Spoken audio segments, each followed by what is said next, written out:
Assalamualaikum warahmatullahi wabarakatuh. Selamat siang pemirsa, apa kabar Anda di siang hari ini? Semoga selalu sehat dan terus bersemangat dalam menyambut akhir pekan. Rehana, apa kabar nih, Re? Alhamdulillah baik. Nadila, apa kabar? Alhamdulillah baik juga, Rehana. Dan tentunya pemirsa, hari ini kami akan menghadirkan sejumlah kabar menarik dan penting untuk Anda. Betul tidak, Rehana? Betul sekali. Kita langsung saja ya, lihat ke informasi pertama pemirsa di siang hari ini, di mana sejumlah warga Kenanga Kecamatan Cipondoh, Tangerang Selatan dihebohkan dengan adanya ular piton batik di atas plafon salah satu rumah warga. Ya pemirsa, ular sepanjang lebih dari 3,5 meter dengan bobot 20 kg ini ditangkap petugas BPBD Kota Tangerang.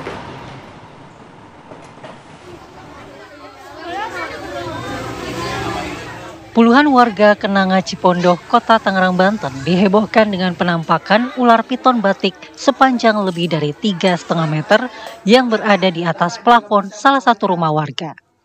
Diduga ular seberat 20 kg ini sedang mencari makan dan menghangatkan badannya di atas plafon kamar tidur warga. Warga langsung menghubungi petugas BPBD Kota Tangerang. Setelah lebih dari 1 jam berjibaku mencari keberadaan ular piton batik itu, akhirnya petugas berhasil mengevakuasi dari atas plafon rumah warga. Udah. Di TKP ternyata ular ada di dalam rumah di atas plafon. Terus posisi ular sendiri di mana, Pak Rohim?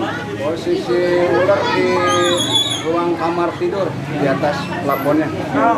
Ini berapa jam untuk mengevakuasi ular tersebut, Pak? Ini hampir 1 jam lebih karena ularnya berpindah-pindah. Untuk mengantisipasi penyerangan terhadap petugas, ular piton itu langsung dimasukkan ke dalam karung. Rencananya ular piton batik tersebut akan diserahkan ke pecinta reptil untuk dilepas liarkan di habitatnya. Dari Tangerang, Banten, Rusdi Muslim, TV One mengabarkan. Pemirsa, kakak beradik di Pamulang, Tangerang Selatan, Banten ini ditangkap polisi lantaran mencuri di rumah yang ditinggal pergi penghuninya. Aksi nekat kakak beradik di sebuah rumah di kawasan Benda Baru, Pamulang, Tangerang Selatan terekam oleh kamera pengawas. A dan MK sepertinya tahu rumah tersebut ditinggal pemiliknya ke rumah kontrakan yang tidak jauh dari rumah tersebut. Sang kakak berperan mencongkel jendela rumah dengan sendok semen, lalu mengajak adiknya masuk dan menggasak barang-barang di dalam rumah. Berbekal rekaman pengawas, polisi yang mendapatkan laporan langsung menangkap pelaku. Kini kakak beradik tersebut ditahan di markas Polda Metro Jaya dan dijerat pasal 363 ayat 2 KUHP dengan ancaman hukuman 9 tahun penjara.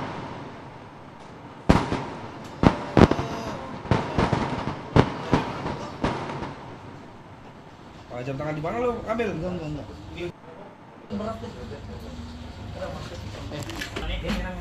Merah.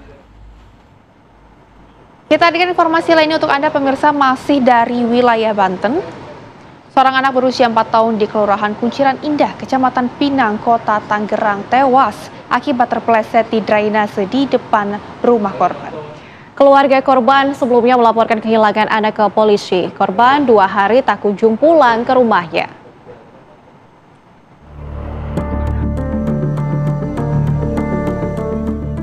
Warga di Kelurahan Kunciran Indah, Kecamatan Pinang, Kota Tangerang, Banten berusaha mencari Alfian, bocah berusia 4 tahun yang terpeleset saat main air hujan tidak jauh dari depan rumahnya.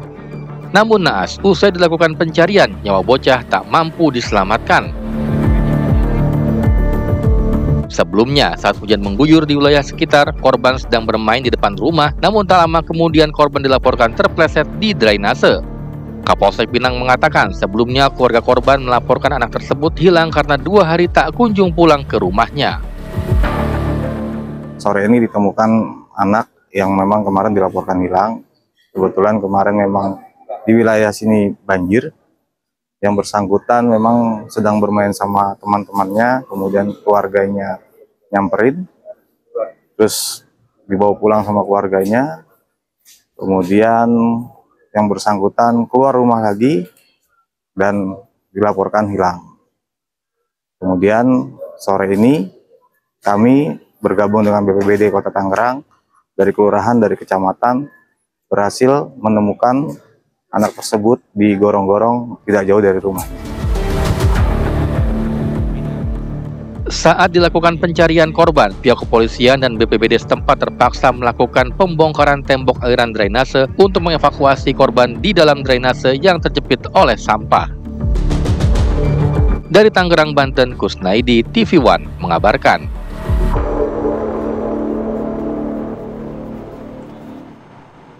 Pemirsa, video aksi seorang preman yang mengancam dengan kekerasan terhadap petugas Satpol PP dan pedagang pasar viral di media sosial. Ya, pemirsa, dan atas laporan korban dan rekaman video tersebut, polisi pun menangkap pelaku.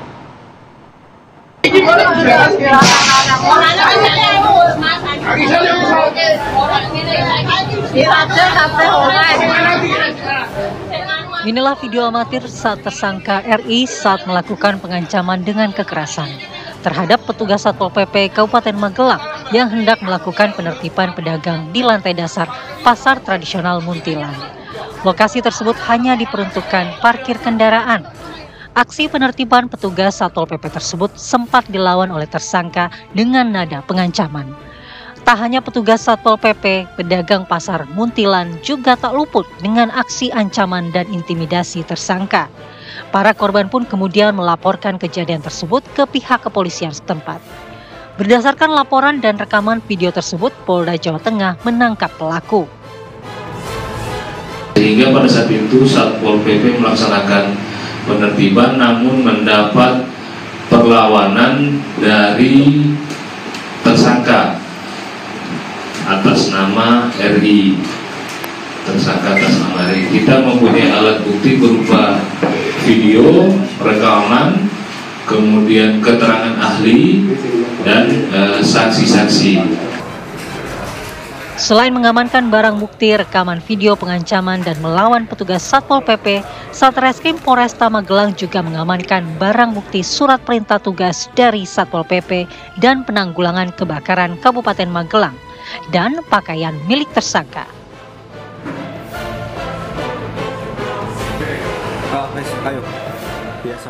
Untuk mempertanggungjawabkan perbuatannya, kini tersangka mendekam di sel tahanan Mapolresta Magelang. Dari Magelang, Jawa Tengah, Edi Suryana, TV One mengabarkan.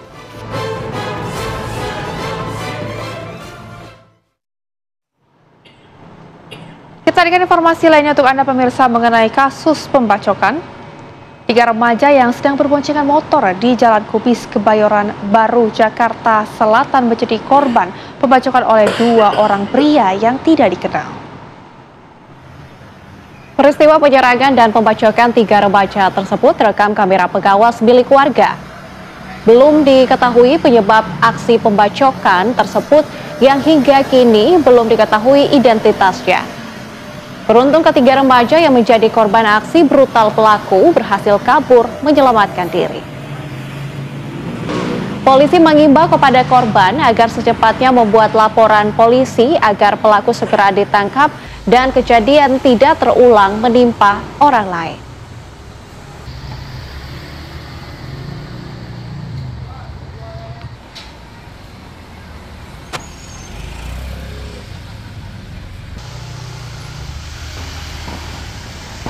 Pemirsa, kabar lainnya ada peristiwa kebakaran yang terjadi di Gedung 252, Gedung 252, Gudang Jasa Angkasa Sebesta atau JAS, Apron Delta, area kargo Bandara Internasional Soekarno-Hatta, Tangerang, Banten, Kamis petang. Pemirsa, kobaran api membakar bagian dalam Gedung 252, Gedung Jas Apron Delta di area kargo Bandara Internasional Soekarno-Hatta. Saat terjadi kebakaran, sempat terdengar suara ledakan yang diduga dari tabung gas sehingga membuat panik pekerja yang ada di sekitar lokasi kejadian. Adapun tidak ada korban jiwa dan aktivitas penerbangan di Bandara Internasional Soekarno-Hatta pun berjalan dengan normal.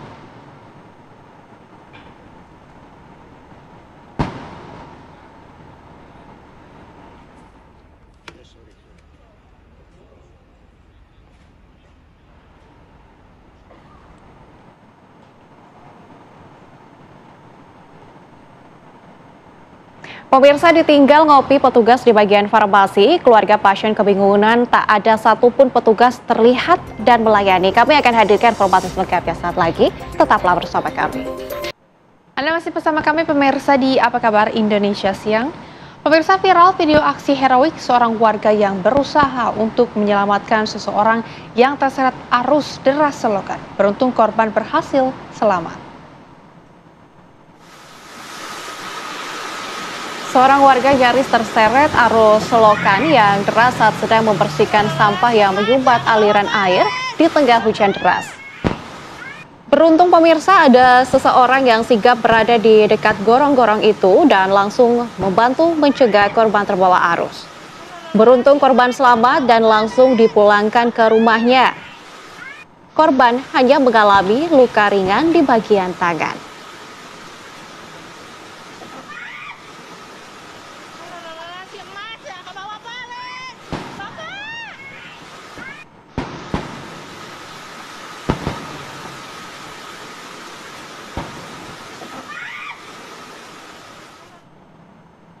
Pemirsa, seorang balita di Kabupaten Bima, Nusa Tenggara Barat harus diamputasi tangan kanannya akibat pembusukan serius setelah dirawat di Puskesmas Bolo. Orang tua korban menuding terjadinya malpraktek tenaga kesehatan dan juga telah melaporkan kasus ini kepada pihak kepolisian.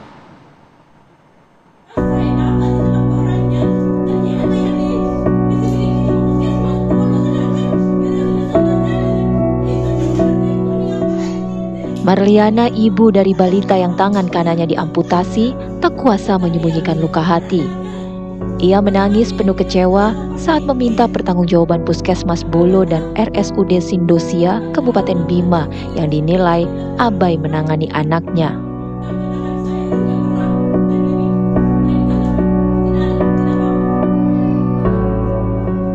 Arumi Agenia Ajkaira, balita berusia 1 tahun 4 bulan asal Kabupaten Bima, terpaksa kehilangan tangan kanannya setelah menjalani operasi amputasi di Rumah Sakit Umum Daerah RSUD Nusa Tenggara Barat, Mataram. Orang tua Arumi mengaku kondisi ini diduga disebabkan oleh kelalaian tenaga medis di Puskesmas Bolo yang pertama kali menangani anaknya saat demam dan muntah-muntah pada 10 April lalu. Marliana yang juga berprofesi sebagai bidan mengaku infus yang dipasang di tangan kanan anaknya Arumi tidak pernah dikontrol hingga 3 hari kemudian muncul pembengkakan. Ibu korban sempat mempertanyakan, namun tenaga medis yang menangani anaknya tersebut menganggapnya hal yang biasa. Bukan lagi menganggap, saya selalu menangis, bahkan saya sudah bilang takut anakku diamputasi, tapi mereka malah kayak, ibu terlalu tinggi pemikirannya, ibu terlalu overthinking, dia ngomong kayak gitu, ibu nggak usah terlalu overthinking, nggak usah terlalu tinggi pemikirannya, anak ibu baik-baik saja kayak gitu. Pada saat juga saya ngomong sama dokternya, malah dokternya, ibu itu tangan ibu cuma peradangan, nggak bakalan dioperasi katanya, cuma hanya penyedotan dan bakalan sampai sendiri. Tapi mereka tidak memeriksa, mereka tidak melihat, mereka tidak pergi melihat keadaan anak saya, tidak. Karena tidak terlihat perubahan, ibunda balita perempuan itu kemudian meminta rujuk paksa karena tangan Arumi semakin parah dan bernanah. Setelah itu, Arumi dirujuk ke Rumah Sakit Daerah RSUD Provinsi Nusa Tenggara Barat di Mataram untuk mendapatkan penanganan lanjutan. Kondisi saat tiba, tangan kanan Arumi sudah menghitam dan jari-jarinya tidak aktif lagi. Ibu dan ayah Arumi pun mengambil keputusan berat. Dengan persetujuan dokter, tangan Arumi harus diamputasi demi menyelamatkan nyawanya. Pihak keluarga juga mengadukan tindakan penelantaran pasien di RSUD Sindosia Bima. Sementara itu, RSUP NTB yang menangani Arumi menegaskan telah memberikan pelayanan yang sangat maksimal. Saat ini tim medis yang terdiri dari para dokter spesialis bedah plastik dan dokter anak fokus melakukan tindakan medis demi keselamatan dan kesembuhan Arumi. RSUD Provinsi NTB bahkan sudah menyiapkan operasi lanjutan berupa bedah plastik di atas pergelangan tangan Arumi. RSUD Provinsi NTB akan fokus pada operasi berikutnya, yaitu rekonstruksi tangannya Arumi yang akan dikerjakan oleh dokter spesialis bedah plastik dan rekonstruksi yang kita miliki di RSUD Provinsi NTB, yang insya Allah akan dilaksanakan operasinya ini pada hari Senin ya. Kini, Arumi yang masih dirawat di rumah sakit, kondisinya terus membaik. Semoga adik Arumi dapat menjalankan aktivitasnya dengan baik setelah dioperasi nanti. Dari Mataram, Nusa Tenggara Barat, Herman Judi, TV One mengabarkan.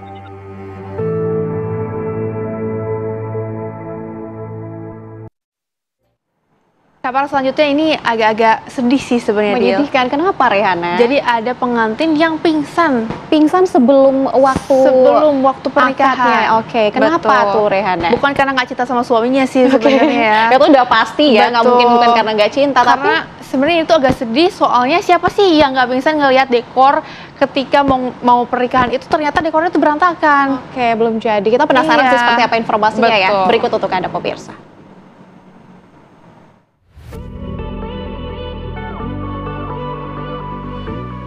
Wiwin Wulandari tiba-tiba pingsan di depan tenda pernikahannya dan membuat keluarga panik. Beruntung calon suaminya siaga dan menggendong wanita yang akrab disapa Wulan ini masuk ke dalam.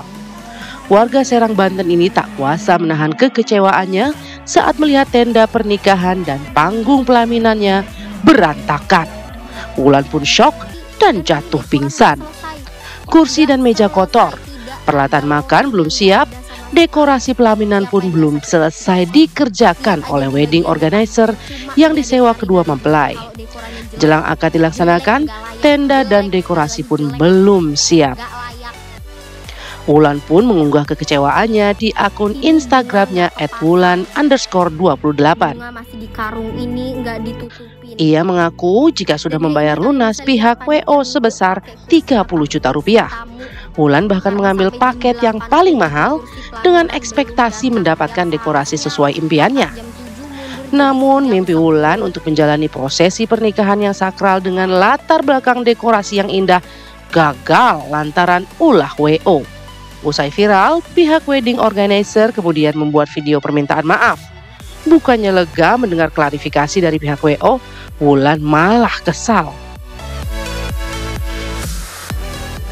Assalamualaikum warahmatullahi wabarakatuh. Saya selaku owner dari Nava Wedding mohon maaf pada Teh Wiwin Wulandari karena mengambil paketan digital all package dari Nava Wedding, tapi untuk hasil dekorannya itu kurang sesuai. Bukan nggak sesuai, nggak jadi, nggak layak. Dekoran kayak gitu kok nggak sesuai. Kalau nggak sesuai masih bisa saya terima. Ini beneran nggak layak dan nggak jadi. Bayangin aja jam 10 baru selesai ngedekor. Apa itu? Jadi dari paket yang all package sekitar 30 jutaan itu akan saya berikan kompensasi sebesar 15 juta dan insya Allah ditransfer hari ini tanggal 15 Juni 2025. Sekali lagi saya mohon maaf kepada Teh Wiwin dan keluarga atas dekoran yang kurang sesuai, kurang memuaskan dan menjadi evaluasi saya dan tim untuk ke depan. Sekali lagi terima kasih. Assalamualaikum warahmatullahi wabarakatuh. Dia ngomongnya dia bakalan tutup job, dia nggak bakalan terima job lagi, dia bakalan evaluasi dulu. Ternyata apa? Besoknya dia live streaming, coba bayangin, dan teman aku komen, dia malah ngomong itu bukan salah kita, itu salah yang pasang tenda. Dari situ aku langsung fix ini harus saya viralin karena apa? Kasian catin-catin yang lain. Kasian kalau ada yang ngalamin hal yang seperti yang saya alamin gitu. Itu tadinya saya udah ikhlas, udah sabar, mungkin udah takdir, tapi dengan dia nge-live streaming seperti itu, berbicara seperti itu, live streaming seperti itu bikin klarifikasi yang nggak masuk di logika saya. Seolah-olah dia merasa paling tersakiti dan merasa paling saya sudah bertanggung jawab, sudah selesai. Itu bikin saya, oh my god, ini orang bener-bener nggak ada empatinya sama sekali ya jadi manusia. Kebayang sih betapa kesalnya Mbak Wulan. Yang sabar ya Mbak, Semoga menjadi pelajaran untuk WO yang bertanggung jawab bahwa uang itu dapat dicari, tapi kepercayaan didapat dari tanggung jawab dan kompetensi.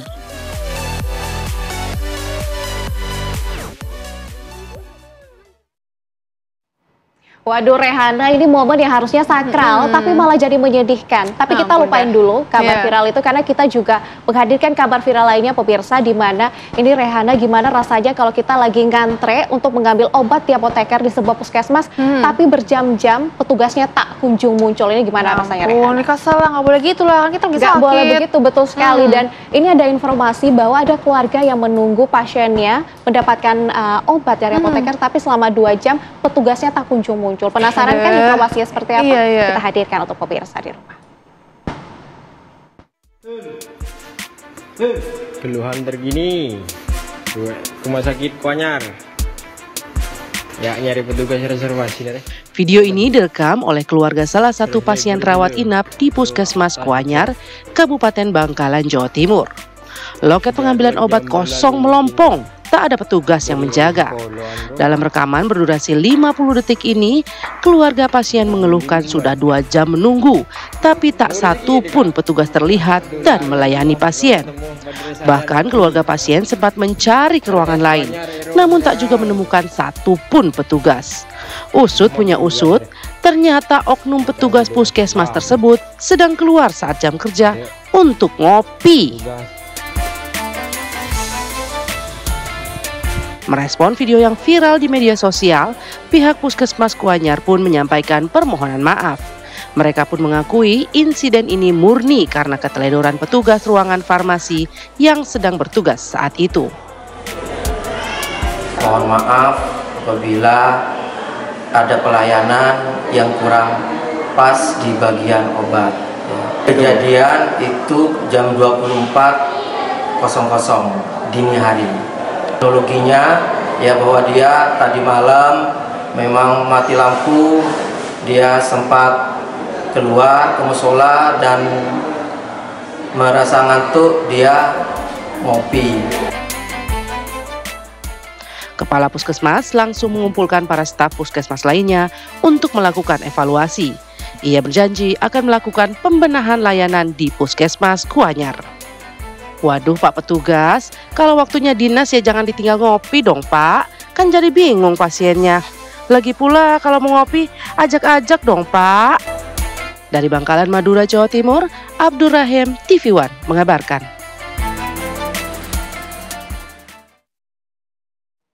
Pemirsa, untuk mengetahui kejadian yang sempat viral ini, di siang hari ini kami akan mengajak Anda untuk berbincang bersama dengan Kepala Dinas Kesehatan Kabupaten Bangkalan, Ibu Nur Khotibah. Selamat siang Ibu Nur. Selamat siang Bu. Baik, Ibu, ini kan kejadiannya viral ya. Menurut Dinkes, kejadian ini sebetulnya seperti apa Ibu Nur? Iya, betul. Kami akan menyampaikan bahwa kejadian pada tanggal 16, yaitu hari Senin malam, kejadiannya jam 10.30 pasien datang di UGD dan teman-teman UGD sudah melakukan layanan dan tindakan. Tanggal 11.30 yaitu setengah 12 malam pasien untuk mengambil obat di kamar farmasi. Dan kebetulan di kamar farmasi itu memang petugasnya tidak ada di tempat, ya, tidak ada di tempat dan itu biasanya koordinasi kalau meninggalkan tempat ke teman-teman UGD maupun rawat inap. Tapi waktu itu kamar farmasi dikunci dan kuncinya dibawa, HP-nya ditaruh di dalam, sehingga teman-teman yang ada di Puskesmas yang lagi piket malam itu juga ya sempat bingung mencari teman-teman yang piket di kamar obat tersebut, sehingga mencari sampai semua kamar ditelusur dan akhirnya ketemulah di depan Puskesmas warung kopi. Kami memang membenarkan masalah ini. Oke, Ibu, kalau dengan adanya kejadian seperti ini, iya, masih dengar suara kami. Dengan adanya kejadian yang seperti ini, apakah ada pelanggaran SOP atau standar operasional yang terjadi, Ibu? Iya, iya. Dengan kejadian seperti ini, maka terkait pelayanan ini melanggar SOP atau pelayanan yang ada di Puskesmas. Dan kami dari Dinas Kesehatan sudah klarifikasi konfirmasi pada Kepala Puskesmas, yaitu bersama Pak Udi dan juga teman-teman yang ada di Puskesmas, dan kami akan ini suatu kesalahan yang fatal ya, kesalahan yang fatal, yang mana kesalahan ini permasalahan yang jangan sampai terjadi di pelayanan. Karena pelayanan ini harus betul-betul mewujudkan suatu pelayanan yang paripurna, pelayanan yang sesuai dengan harapan kita semua, sesuai dengan SOP atau regulasi yang ada. Tapi kenyataannya di Puskesmas Koanyar ini terjadi kesalahan-kesalahan yang kita tidak menginginkan kembali. Maka dari itu kami memberikan suatu langkah-langkah, yaitu mengeluarkan suatu SOP SP untuk oknum tersebut sehingga tidak berdampak lagi dan tidak terulang kembali kejadian-kejadian untuk pelayanan seperti ini. Mungkin itu. Oke. Baik, Ibu Nur. Tapi setelah kejadian ini viral, kemudian juga tentunya kita semua berharap agar kejadian ini tidak terulang lagi. Bagaimana pengawasan rutin dari rumah sakit setempat ini, Bu? Pengawasan rutin, yaitu kami akan memberikan suatu pembinaan ke semua, bukan Puskesmas Koanyar aja. Di Bangkalan ini ada 22 Puskesmas, yang mana kami selalu memberikan suatu langkah-langkah pembinaan, pengayoman, sehingga bagaimana untuk pelayanan ini sesuai dengan apa yang diharapkan dan langkah-langkah pelayanan dan tindakan sesuai dengan SOP atau regulasi yang ada. Dan kejadian ini memang kejadian yang sangat miris dan fatal sekali untuk kita semua. Nah, maka dari itu kami menghimbau pada khususnya Puskesmas Koanyar yang sudah terjadi jangan sampai terulang kembali, dan ini kejadian yang terakhir kali. Karena ini nantinya berdampak semua kevitalan untuk pelayanan dan juga kesehatan masyarakat yang ada di Kabupaten Bangkalan. Di samping itu kami juga menghimbau pada semua kepala Puskesmas yang ada di Kabupaten Bangkalan supaya betul-betul mengkondisikan dan mensosialisasikan SOP yang ada dan memberikan pelayanan yang terbaik, sehingga kelengahan-kelengahan atau kelalaian-kelalaian yang terjadi di Puskesmas Koanyar ini suatu hal yang tidak kami inginkan dari Dinas Kesehatan, dan ini jangan sampai terulang untuk berdampak ke puskesmas lain yang akhirnya nanti akan muncul seperti ini. Maka dari itu kami kita berharap memanggil dan langsung melakukan rapor dengan semuanya, dan bagaimana hal ini sangat mengecewakan tidak masyarakat terulang lagi. Luas khususnya di masyarakat Kecamatan Koanyar dan pada umumnya masyarakat Bangkalan. Dan kami atas nama Kepala Dinas Kesehatan Kabupaten Bangkalan sebelumnya mohon maaf yang sebesar-besarnya atas kelalaian, kelemahan dan kekurangan pelayanan yang tidak memuaskan bagi masyarakat. Dan kami sebagai Kepala Dinas Kesehatan akan memberikan suatu komitmen pada semua teman-teman di Puskesmas, khususnya Kepala Puskesmas dan jajarannya, jangan sampai hal ini terulang kembali, dan kami tidak akan segan-segan memberikan suatu langkah-langkah seperti misalnya peringatan atau SP atau hal pembinaan khusus sehingga siap, Bu. Yang penting kelalaian ini tidak terjadi lagi ya, Bu. Tentunya kita berharap pelayanan seperti ini tidak terjadi lagi dan petugas dapat bekerja sesuai dengan tugas dan tanggung jawabnya masing-masing. Terima kasih Bu Nur sudah bergabung bersama kami di Apa Kabar Indonesia Siang. Selamat beraktivitas kembali dan tetap menjaga kesehatan Ibu.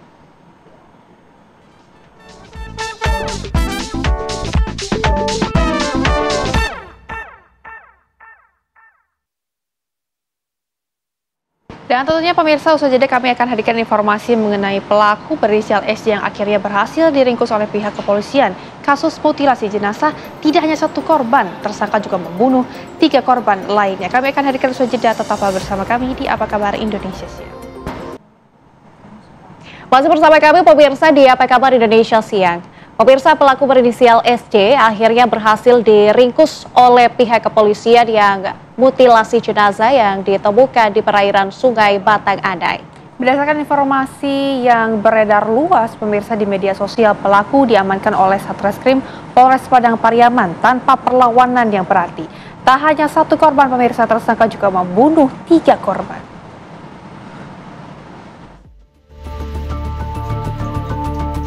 Pelaku mutilasi jenazah yang ditemukan di perairan Sungai Batang Anai akhirnya berhasil diringkus oleh pihak kepolisian. Pelaku diamankan oleh Satreskrim Polres Padang Pariaman tanpa perlawanan berarti. Kapolres Padang Pariaman AKBP Ahmad Faisal Amir langsung terjun dalam melakukan penangkapan tersangka di rumahnya. Ya, Alhamdulillah kami berhasil mengamankan satu pelaku mutilasi pada dini hari tadi.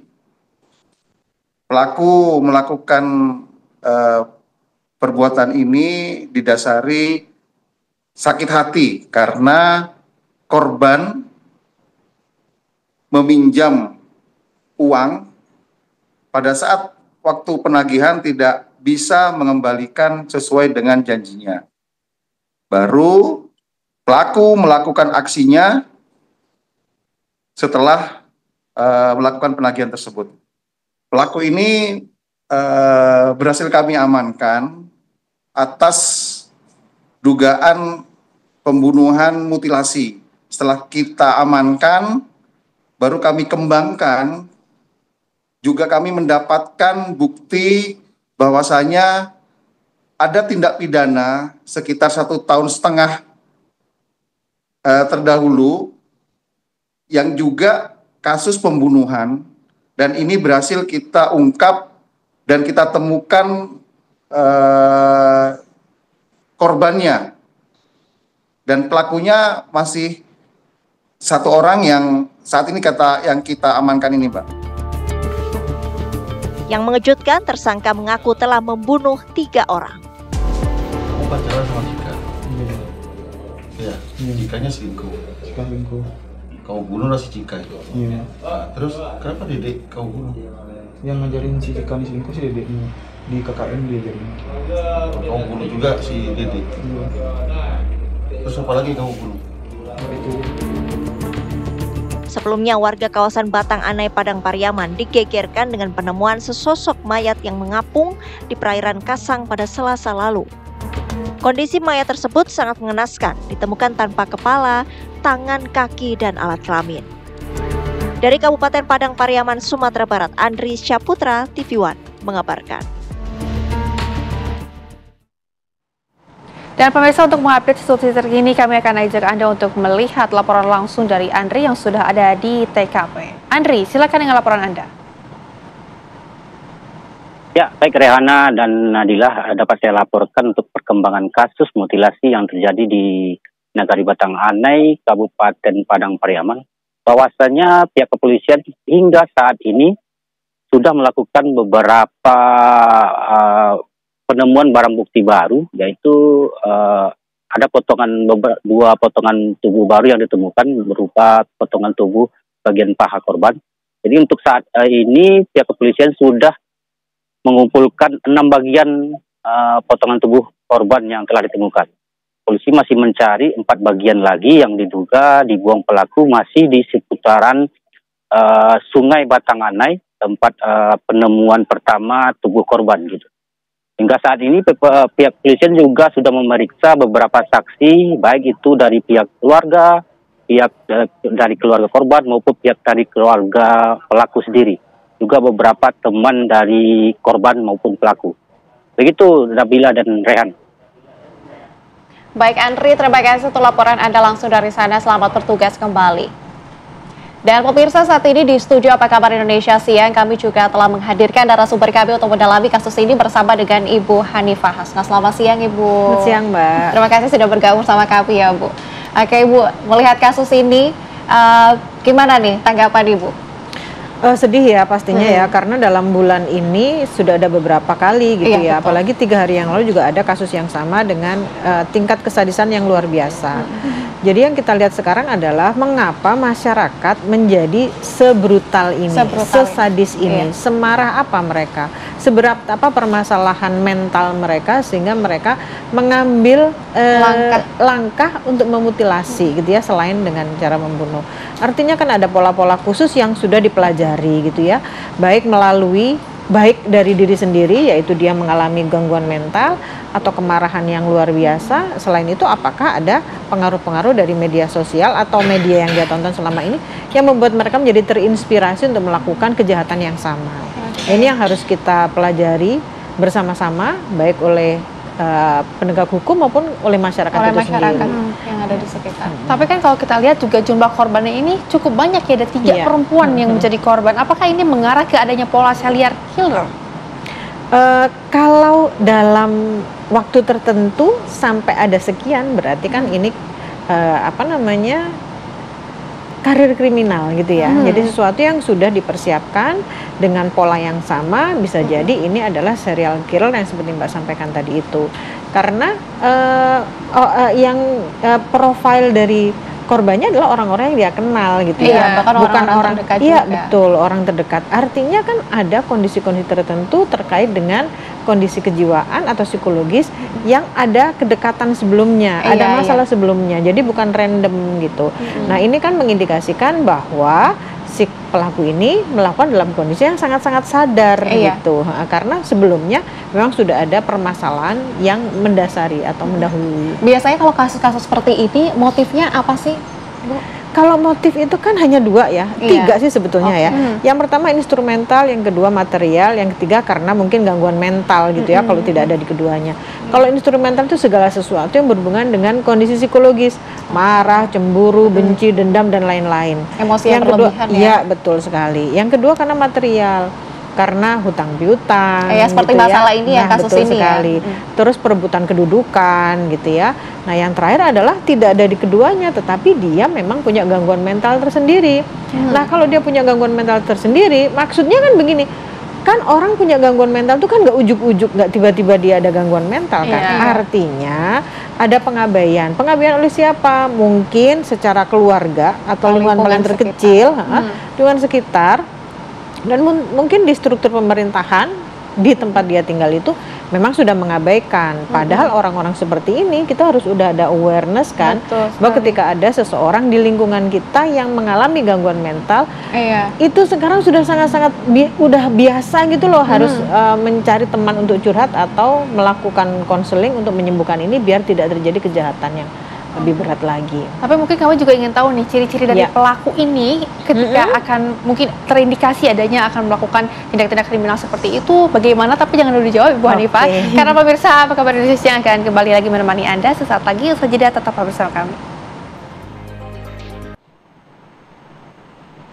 Pemirsa, Anda masih menyaksikan Apa Kabar Indonesia Siang. Pemirsa, penipuan dengan modus jual beli bayi, unit Reskrim Polsek Palmera, Jakarta Barat menangkap seorang wanita.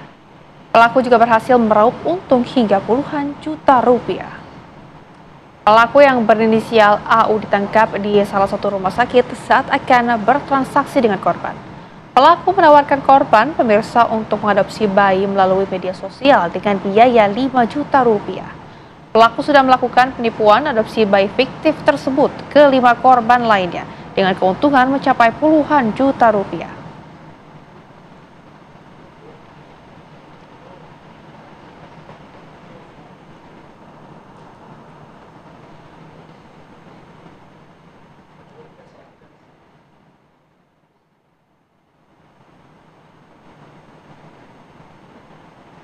Ya, pemirsa, kami kembali mengajak Anda untuk mendalami kasus pembunuhan berantai bersama dengan Bu Hanifah yang sudah kita bahas di segmen sebelumnya tadi. Bu Hanifah, melihat adanya kasus-kasus pembunuhan ataupun mutilasi seperti ini kan sebenarnya bisa jadi trigger juga ya bagi masyarakat sekitar yang sering menonton, bahkan kita yang sering membahas kasus seperti ini juga jadi kepikiran terus. Ini gimana nih tanggapannya? Ya, benar sekali. Jadi masyarakat ketika sudah terbiasa melihat kejadian-kejadian seperti ini dianggap sebagai tontonan, bukan tragedi kemanusiaan. Akhirnya mereka merasa disensitisasi atau kebal. Jadi mereka sangat-sangat biasa dengan kekerasan. Nah, kalau sudah terbiasa dengan kekerasan, yang dikhawatirkan adalah mereka menormalisasi kekerasan itu gitu ya. Nah, kita lihat lagi sebetulnya efeknya seperti apa, sejauh mana masyarakat itu mengalami gangguan mental atau permasalahan berat sehingga ini menjadi tempat untuk alasan untuk melakukan copycat. Copycat itu meniru kejahatan, gitu ya. Nah, kan ya kita tahu ya, masing-masing orang itu kan pasti punya gangguan jiwa sendiri-sendiri gitu ya. Nah, apakah ada seseorang yang memang sebetulnya berpotensi untuk melakukan kejahatan itu ditambah dengan adanya konflik-konflik tertentu yang tidak terselesaikan. Nah, kondisi-kondisi seperti ini yang membuat masyarakat menjadi terinfluence gitu ya. Selain itu, mereka menjadi ketakutan gitu, seperti tadi yang Mbak sampaikan. Jadi takut kalau melakukan kesalahan nanti jangan-jangan orang ini jahat gitu ya, orang ini nekat gitu. Ya. Lalu yang menjadi kasihan lagi gitu ya, dampaknya lagi adalah si korban ini dan keluarga korban ini biasanya over exposure. Sehingga mereka menjadi korban kedua, yaitu mereka distigmatisasi gitu ya. Padahal hanya satu orang dari anggota keluarga mereka yang menjadi pelaku, tapi mereka menjadi keluarga yang sudah di frame semuanya baik. ya. Ditambah lagi dengan orang-orang sekitar gitu ya. Nah, ini yang membuat exposure media itu sangat berpengaruh terhadap kondisi masyarakat kita pada saat ini. Betul, tapi kalau dilihat ya dari kasus ini, seberapa sulit sebenarnya pihak kepolisian untuk mengungkap, terutama kan informasinya korban ini ditemukan di lokasi yang cukup berbeda-beda nih Bu. Oke, sebetulnya kalau zaman sekarang itu kan sudah sangat-sangat mudah ya untuk menemukan seseorang ya, apalagi masyarakat atau kita sebagai bagian baik dari masyarakat itu kan tentunya punya keluarga yang dia bisa kehilangan, melaporkan kehilangan gitu ya, mencari pun juga sangat-sangat mudah. Kalau beda dengan zaman dahulu kan gitu. Nah ini sebetulnya kehilangan orang itu menjadi kondisi yang sangat-sangat mudah untuk ditemukan gitu ya. Ditambah lagi kalau masyarakatnya juga aware gitu. Kan ketika ada bagian-bagian tubuh yang dibuang di suatu tempat, pasti kan ada aroma yang keluar gitu ya. Nah ketika aroma keluar itu kan bisa dibedakan antara aroma binatang dengan aroma manusia. Dan ini yang bisa membuat kepolisian menjadi lebih mudah. Hanya saja yang lebih susah itu sebetulnya menentukan apakah ini pelaku itu karena pelaku dalam kondisi sadar melakukan karena kesadaran penuh atau dia mengalami gangguan jiwa. Nah ini yang mungkin menjadi proses yang panjang. Karena pada umumnya pelaku kejahatan pada saat ini atau akhir-akhir ini ketika dia sudah ketahuan melakukan kejahatan, mereka lebih suka atau lebih sering menyampaikan bahwa mereka mendapatkan bisikan gitu. Nah artinya dari sini yang perlu kita ketahui, artinya kejahatan itu kan dipelajari gitu loh. Dipelajari itu bukan hanya dari contoh atau bagian mana dia harus melakukan. Dari kita melihat, mendengar juga dan bagaimana cara mereka menghindari hukuman. Nah, ternyata kalau kita sakit hukumannya kan ringan gitu. Berarti kejahatan itu memang dipelajari juga. Tadi kan juga rekan saya juga sempat menyinggung tentang ciri-ciri. Ini sebenarnya pelaku mutilasi ini ada karakteristik atau ciri-ciri tertentu nggak sih yang bisa kita kenali? Kalau ciri-cirinya, ciri-ciri ke arahnya ke orang-orang dengan gangguan mental ya. Yang pertama biasanya orangnya itu pendiam, tapi manipulatif, gitu, atau pasif agresif. Diem tapi agresif banget gitu ya. Dia bisa menyerang, dia bisa menyampaikan fitnah yang kejam gitu ya. Yang kedua, biasanya tidak punya empati dan simpati gitu. Iya, penting banget. Terus suka melakukan kekejaman tertentu baik terhadap orang, dirinya sendiri maupun ke binatang. Nah, ini kan harus kita lihat ya pola-pola seperti itu. Di sekitar kita ada nggak orang-orang dengan kepribadian seperti itu? Atau orang yang suka agresif gitu. Jadi kalau ada marah sedikit dia agresifnya luar biasa dan cenderung destruktif gitu. Nah sebetulnya kalau orangnya secara exposure dia itu agresif sebetulnya lebih gampang. Yang susah itu adalah ketika orangnya itu pendiam. Ya kan kalau pendiam kan kita jadi lebih sulit. Nah makanya kalau kita ada di lingkungan kita ada orang-orang yang pendiam, tertutup tapi dia itu agresif, berarti kita harus mulai mendekati gitu ya. Setidaknya orang tuanya aware lah atau lingkungan aware bahwa ini ada pendekatan yang harus diselesaikan. Tapi untuk kemudian kita melihat ya perbedaan antara pembunuhan yang dilakukan memang spontan dengan pembunuhan yang berantai, ini sebetulnya ciri-cirinya dari apa sih dilihatnya? Gini, kalau yang spontan itu biasanya dilakukan kepada orang-orang yang dia kenal, ya. Kalau yang berantai tadi itu bisa ya orang yang dikenal atau orang yang tidak dikenal, random aja karena dia punya gangguan kejiwaan. Lalu secara tempat, kalau yang spontan kan dia di mana dia emosi, disitulah dia melakukan gitu ya. Tapi kalau yang sudah direncanakan tadi, dia bisa melakukan ke tempat-tempat tertentu atau memilih tempat tertentu untuk menyelamatkan dan membuat dia menjadi aman. Jadi locus tempus actus, lokasinya dipilih di mana gitu, waktunya mana yang dipilih gitu. Kalau orang yang spontan kan marahnya sekarang ya dia nggak tahu, sekarang aku nggak layak ini untuk menyerang dia. Karena sekarang masih siang, masih terang gitu. Berarti masih bisa menahan diri juga ya? Masih bisa menahan diri gitu. Jadi locus tempus actus, actusnya seperti apa gitu. Kalau pembunuhan secara spontan itu mereka menggunakan barang-barang yang ada di tempat. Tapi kalau yang direncanakan kan dia menghadirkan atau membawa, ya tadi itu menghadirkan barang-barang yang dipakai untuk melakukan pembunuhan itu dari barang yang tidak ada di tempat sebelumnya. Misalnya di sini banyak ada kursi, terus tiba-tiba ada golok, berarti itu sudah direncanakan. Memang dia sudah membawa itu dari jauh-jauh. Bu Hanifah, resiko dari pelaku mutilasi ini kan sebenarnya besar sekali ya resikonya, dan kasus-kasus seperti ini sering sekali terjadi, sering sekali kita dengar. Ini penanganan jangka panjang yang sebenarnya efektif untuk kita lakukan ini seperti apa sih? Kalau dari penegak hukum, berarti kan harus membedakan dulu ya, ini beneran dia itu orang normal yang dia sedang bermasalah, tidak bisa mengendalikan diri sampai dia melakukan pembunuhan, memutilasi itu hanya untuk, bukan hanya memutilasi itu dengan alasan untuk menghilangkan jejak, mengaburkan identitas, atau dia mengalami gangguan mental. Karena dua hal ini, dua kondisi ini beda penanganannya. Kalau dia dalam kondisi sehat secara mental, berarti kan harus dihukum seberat-beratnya. Dalam kasus ini, yang pertama adalah dia sudah melakukan pembunuhan, yang kedua dia memutilasi, yang ketiga mengaburkan barang bukti gitu. Tapi kalau dia dalam kondisi sakit jiwa, berarti dia harus mendapatkan rehabilitasi medik seperti itu. Tapi begini Mbak, banyak sekali bahkan masyarakat yang kemarin itu sempat bertanya di media sosial, kenapa para pelaku mutilasi itu tidak dihukum berat gitu. Ya tentunya karena sudah ada indikasi-indikasi atau temuan-temuan dari kepolisian maupun forensik yang menunjukkan bahwa orang ini mengalami gangguan mental. Karena kalau gangguan mental kan tidak mungkin dihukum secara pidana bersama dengan orang-orang yang normal gitu, karena ada indikasi nanti dia akan melakukan kejahatan kekerasan terhadap orang-orang di dalam sel seperti itu. Bu Hanifah, mungkin sedikit himbauan ini kepada keluarga ataupun kepada masyarakat di luar sana agar kasus ini tidak terjadi lagi. Himbauannya adalah sebelum kita melihat keluar, alangkah baiknya kalau kita melihat diri sendiri. Seberapa waras sih kita ya, seberapa baik tekanan hidup kita, seberapa mampu kita menghadapi itu yang pertama. Yang kedua, bagaimana kita melihat anak-anak kita, apakah anak-anak kita dalam kondisi yang normal, ketika marah itu dalam kondisi yang wajar-wajar saja, itu yang kedua. Yang ketiga, lingkungan keluarga itu apakah disfungsional, sesuai dengan fungsinya atau tidak. Berfungsi itu berarti dia bisa memberikan nilai-nilai, cinta, iya betul, fungsinya tuh ada semua gitu ya.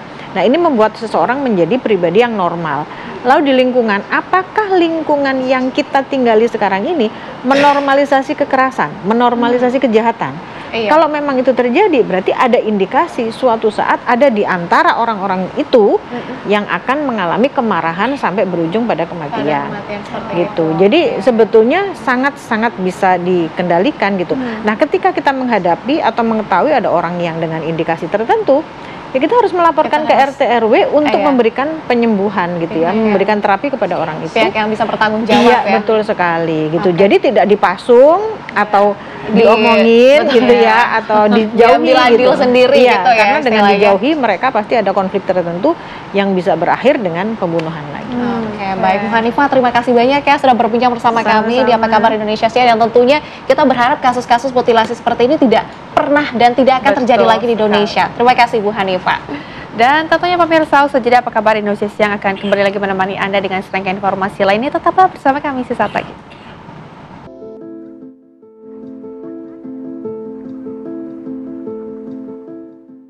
Ya, beginilah kondisi para tenaga kesehatan yang bertugas di wilayah pelosok pedalaman Seram bagian timur, Maluku.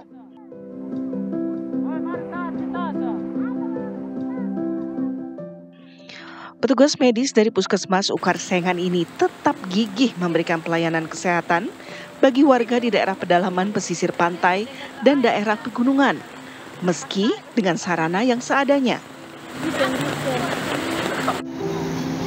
Tanpa perahu, para petugas medis ini nekat menerobos derasnya arus sungai di desa setempat. Bahkan saat cuaca buruk, salah satu petugas medis sempat terbawa derasnya arus. Di kondisi seperti ini mereka harus ekstra hati-hati.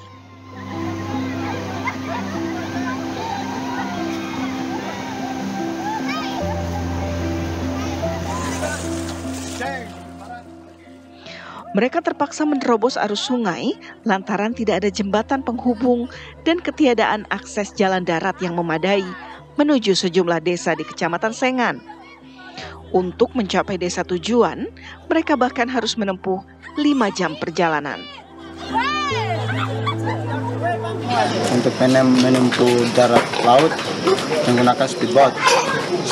Speedboat itu kira-kira 4 jam, 3 jam untuk menempuh laut. Kalau di darat, untuk jalur darat perjalanan itu sekitar, kalau sampai di desa terakhir itu mungkin 10 kilo. Jadi perjalanan dari desa Manggis ke desa Mugis atau ke desa 10 kilo. Untuk menempuh jalannya itu memakan waktu 5 jam. Harapannya itu kepada pemerintah agar pemerintah mempunyai perhatian kepada kami nakes maupun warga sekitar agar dapat membangun jembatan untuk mempermudah kami melakukan posyandu maupun kepada masyarakat untuk melakukan aktivitas.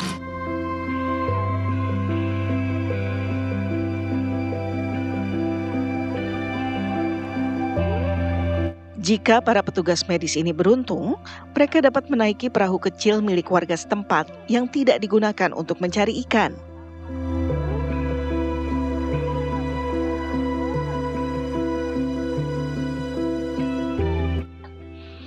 Kondisi penuh keterbatasan fasilitas seperti ini sudah mereka lalui selama bertahun-tahun.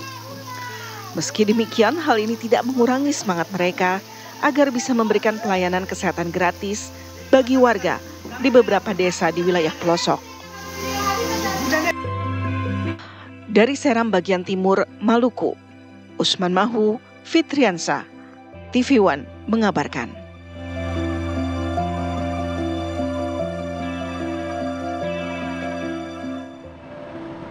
Pemirsa, kami hadirkan kabar lainnya untuk Anda. Tim Damkar Kota Tangerang Selatan, Banten kena prank pemirsa. Iya, dia telepon untuk mengevakuasi seekor ular, namun saat sampai di lokasi tim Damkar malah diminta untuk menagih hutang. Aduh, kok bisa ya? Berikut informasinya.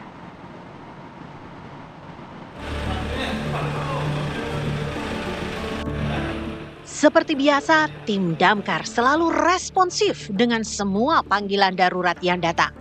Kali ini, tim Damkar Tangerang Selatan mendapat laporan adanya seekor ular di rumah warga.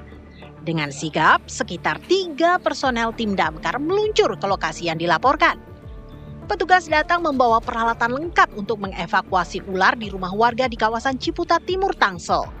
Namun, begitu tiba di lokasi, tim Damkar justru diminta untuk menagih utang pinjol oleh pihak yang awalnya meminta bantuan evakuasi ular. Begitu tiba di lokasi, mereka mulai merasa ada yang janggal. Telepon pelapor tidak diangkat, dan pesan pun lambat direspon. Akhirnya petugas memutuskan menemui ketua RT setempat dan disitulah kejanggalan semakin jelas terlihat. Belum selesai rasa heran mereka, pelapor malah mengirim pesan yang bikin petugas geleng-geleng kepala.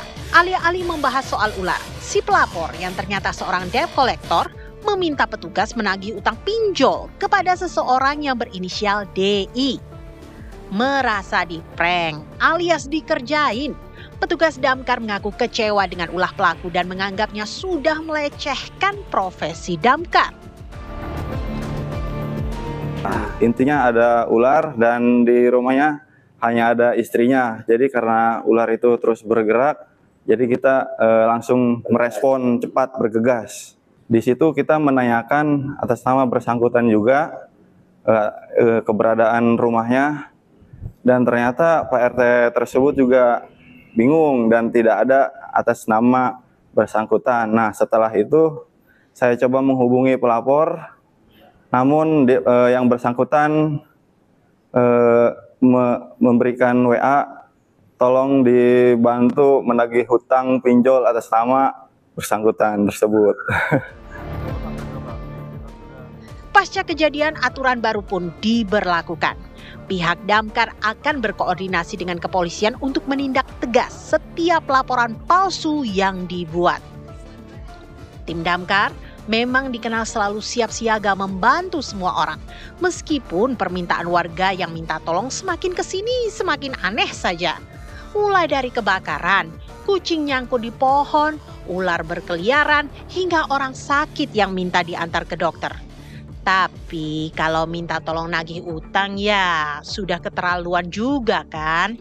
Dari Tangerang Selatan, Banten, Milhan Wahyudi, TV One mengabarkan.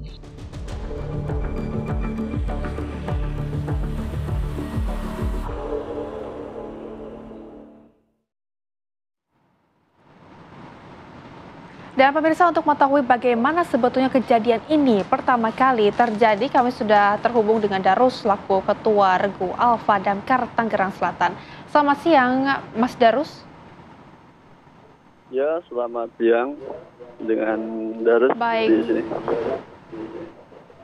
Baik, Mas Darus, ini mungkin bisa diceritakan kronologi awalnya ini seperti apa? Jadi kronologinya ketika kita mendapat laporan dari call center, lalu kita langsung bergegas ya. Sebelum bergegas kita konfirmasi ulang tentang laporan tersebut. Kita konfirmasi betul atau tidak di sana ada ular. Dengan dalih pemilik rumah dibilang di sana di rumahnya itu hanya ada istri dan anaknya saja. Jadi dengan respon kita dan kita langsung meluncur ke TKP. Oke, Bapak sejauh ini apakah sudah dilaporkan hal ini ke pihak yang berwenang atau bagaimana, Pak? Untuk laporan ke pihak berwenang kita belum membuat laporan ya, karena ini baru pertama kali. Mungkin ke depannya apabila ada terjadi seperti ini lagi, kita akan koordinasi dan kita akan laporkan kejadian seperti ini ke pihak yang berwajib. Baik. Pak Darus, tapi kami juga penasaran, ini juga mungkin sekaligus untuk informasi kepada masyarakat. Pertama kali merasa kalau kejadian ini di-prank, seperti apa pertamanya? Dari laporannya sih sepertinya tidak ada unsur prank ya. Jadi setelah kita nyampe TKP baru ada unsur prank adanya minta tolong penagihan hutang ya. Jadi kedepannya untuk hal seperti ini, untuk arahan pimpinan kita akan adanya SOP ya. Jadi untuk memperketat SOP daripada pelaporan. Seperti itu. Oke.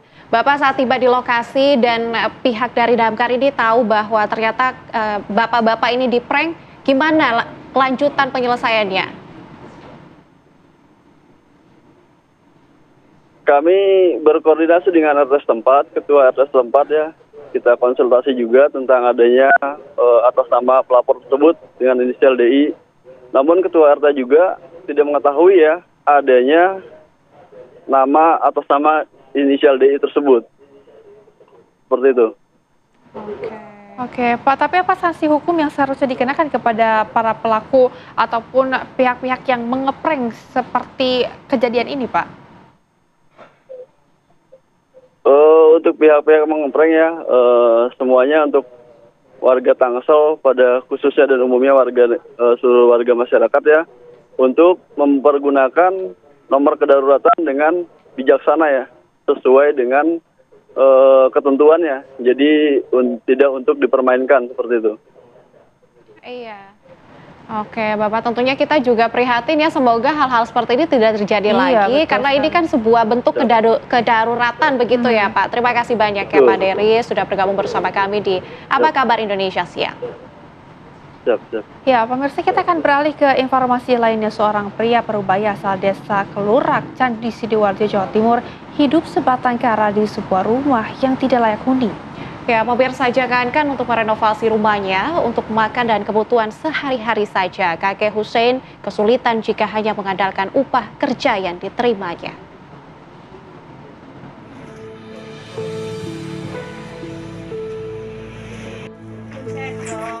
Beginilah kondisi rumah tak layak huni yang ditempati Hussein, warga Kelurak Candi Sidoarjo. Rumah tampak sangat memprihatinkan karena hampir semua bangunannya, mulai tembok, pintu, atap, hingga lantai, rusak dimakan usia. Kondisi ini diperparah dengan atap yang jebol dan bocor di waktu hujan tiba. Perabotan rumah tangga yang berserakan mengakibatkan bau tak sedap tercium dalam bangunan rumah tersebut. Pria yang berprofesi sebagai buruh pabrik percetakan alat roti dengan upah Rp350.000 per minggu ini mengaku hidup sendiri sejak ditinggal istrinya meninggal dunia pada tahun 2010 silam. Jangankan untuk merenovasi atau membangun rumah yang telah ia tinggali selama 40 tahun. Untuk makan dan kebutuhan sehari-hari saja, dirinya kesulitan jika hanya mengandalkan upah kerja yang diterimanya. Tahun 40-an ini. 40 tahun. Kerja apa, Pak? Ini hanya double lenser, citaan, ya gajian nih. Iya. Di kos tengah. Melihat kepedihan hidup yang dialami kakek Husen, Polresta Sidoarjo dan pemerintah kabupaten akhirnya merenovasi dan memperbaiki rumah kakek Husen yang sudah tak layak huni.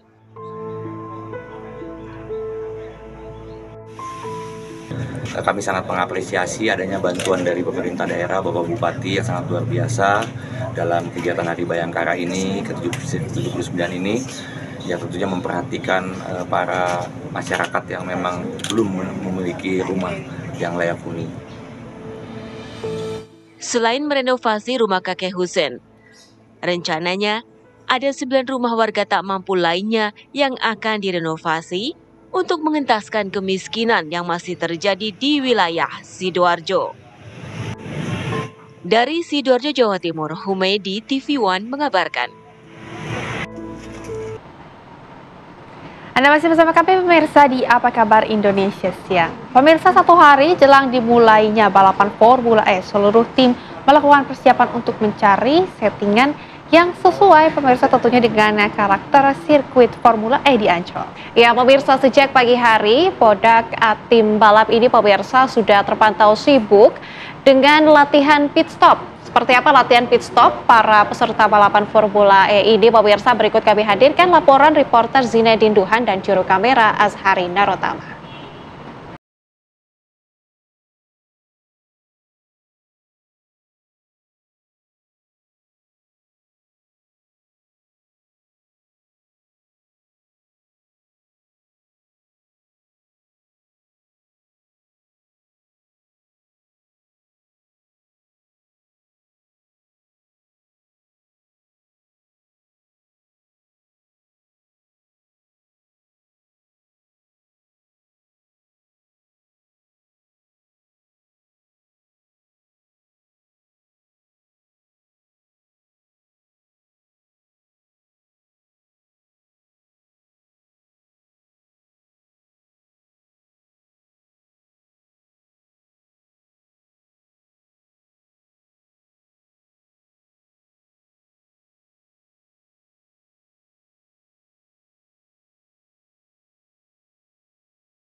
Pemirsa, kita beralih ke kabar lainnya dari mancanegara. Kondisi di Gaza Utara kini memprihatinkan pemirsa. Di tengah konflik dan keterbatasan akses pangan, Bakri Amanah hadir untuk memberikan secercah harapan melalui program Bakri Amanah Peduli Palestina. Sebanyak 600 porsi makanan siap santap telah didistribusikan kepada warga yang tinggal di Al-Zarko area dan Al-Sakrah camp di Gaza Utara.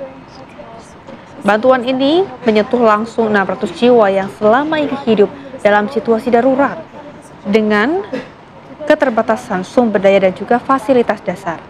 Program ini dilaksanakan melalui kerjasama dengan Global Humanity Network yang memahami situasi di lapangan, sehingga memastikan bantuan tepat sasaran dan sampai ke tangan mereka yang benar-benar membutuhkan.